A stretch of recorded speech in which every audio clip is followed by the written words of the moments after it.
When the king of Egypt heard that the Israelites had finally left, he and his officials changed their minds and said, "Look what we have done! We have let them get away, and they will no longer be our slaves!" The king got his war chariot and army ready. He commanded his officers in charge of his 600 best chariots and all his other chariots to start after the Israelites.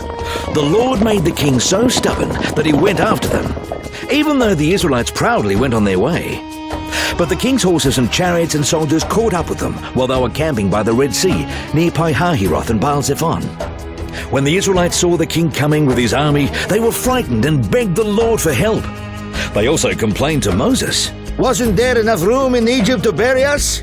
Is that why you brought us out here to die in the desert? Why did you bring us out of Egypt anyway? While we were there, didn't we tell you to leave us alone? We'd rather be slaves in Egypt than die in this desert." But Moses answered, "Don't be afraid. Be brave, and you will see the Lord save you today.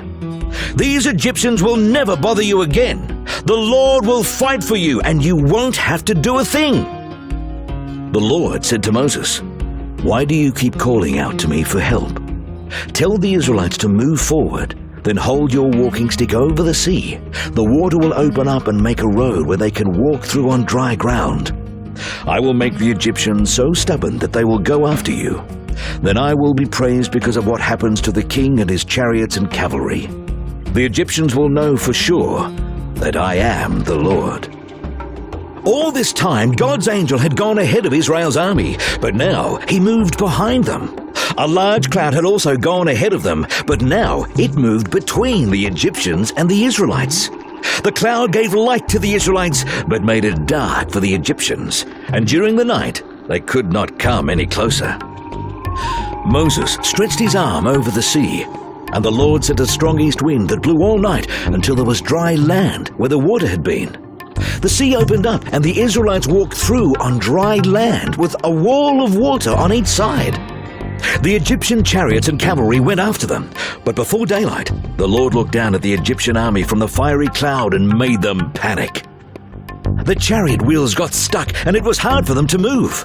So the Egyptians said to one another, "Let's leave these people alone. The Lord is on their side and is fighting against us."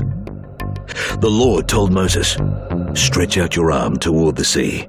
The water will cover the Egyptians and their cavalry and chariots." Moses stretched out his arm, and at daybreak the water rushed toward the Egyptians. They tried to run away, but the Lord drowned them in the sea.